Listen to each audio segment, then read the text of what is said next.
မင်္ဂလာပါရှင်ပမာတိုင်းကြားပါရာဖြင့်တင်ဆက်မှုအစီအစဉ်မှပြန်လည်ကြိုဆိုလိုက်ပါရရှင်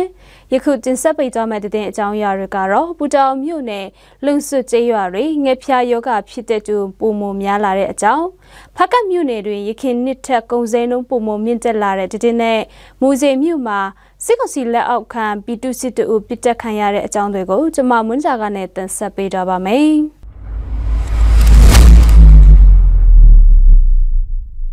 ပူတောင်မြို့နယ်လုံစွတ်ကျေးရွာတွေငှက်ဖျားယောဂဖြစ်တဲ့သူတနေ့ထက်တနေ့ပုံမများလာတာကြောင့်ဆေးရုံဆေးခန်းတွေဆေးဝါးမလုံလောက်တဲ့အခက်အခဲများရှိနေကြောင်းဒေသခံတွေထံမှသိရှိရပါတယ်။ဖျားနာသူတွေပုံမများလာတာကြောင့်ဆေးရုံဆေးခန်းမှလည်းဆေးမလုံလောက်မှုတွေရှိလာပြီးပြည်သူများကအခြားဆေးဆိုင်ဆေးပေးခန်းများမှဆေးများဝယ်ယူဖို့လည်းငွေရေးကြေးရဲ့အခက်အခဲတွေရှိနေတယ်လို့သိရပါတယ်။ယခုချိန်တွင်ဖျားနာသူတွေထဲမှာအသက်30-40ဝန်းကျင်ရှိလူတွေကနလန်ထူပျောက်ကင်းလွယ်ပြီးအသက်ကြီးရွယ်အိုတင်တဲ့ကလေးငယ်များအတွက်တော့ဆေးဝါးတွေနဲ့အာဟာရရှိတဲ့အစားအသောက်များပိုမိုလိုအပ်နေကြောင်းကိုလည်းသိရပါတယ်ရှင်။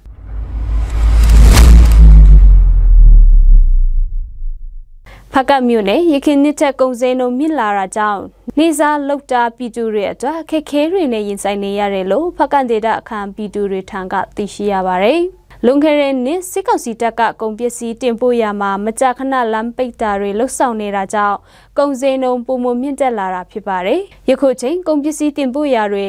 လမ်းပုံမှန်ဖွင့်နေပေမဲ့ဖကတ်မြို့ကကုန်စည်များကအခြားမြို့တွေချက်ကုန်စည်နှုန်းကြီးတာကြောင့်ဒေသခံပြည်သူတွေအတွက်အခက်အခဲရှိနေတာဖြစ်ကြောင်းလည်းသိရပါတယ်။ဖကတ်မြို့နယ်မှာလွန်ခဲ့တဲ့နှစ် COVID-19 ရောဂါနဲ့နိုင်ငံရေးအခြေအနေမျိုးကြောင့်ကြောက်စိမ်းကုမ္ပဏီလက်ကွက်တချို့ပိတ်သိမ်းထားတာတွေကြောင့်ပြည်သူတို့ချို့အလုတ်လက်မဲ့ဖြစ်ကယခုချိန်ထိအလုတ်လုပ်ဖို့အခက်အခဲရှိနေတာမကကုန်စည်နှုန်းတွေကြီးနေတာကြောင့်နေစားလုပ်ပြည်သူတို့ချို့တွေမှာလည်းပုံမခက်ခဲနေကြကြောင်းသိရပါတယ်။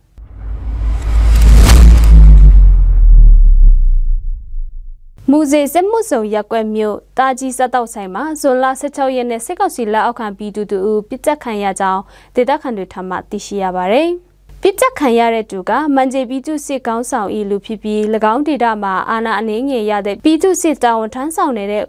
ဦးကိုလေးစုသူဖြစ်ပြီးမူစေစက်မှုစုံရက်ကွက်ဂိတ်ဝင်ပေါင်တဲ့ထပ်ပေါက်မှာငွေကောက်ခံနေတဲ့အလုပ်ကိုဦးဆောင်လုပ်ကိုင်နေသူဖြစ်ကြောင်းလည်းသိရပါတယ်။တိခတ်ကျူးလွန်သူဟာဘေတူဘေဝါမှမတိရသေးပေမဲ့ဒေတာခန်တချို့ကသူတို့အချင်းချင်းပိခတ်ကြတာဖြစ်နိုင်ကြောင်းနဲ့စက်မှုစုံရက်ကွက်မှာလွန်ခဲ့တဲ့လာကလေလက်ဖက်ရည်ဆိုင်ထိုင်နေတဲ့ပြည်သူစစ်တူပစ်တက်ခံရတဲ့အဖြစ်ပြက်တွေလည်းရှိခဲ့တယ်လို့သိရပါတယ်။တေဆုံသွားတဲ့ဦးကိုလေးရဲ့ရုပ်အလောင်းကိုဇွန်လ18ရက်နေ့မူစေရက်ကွက်6က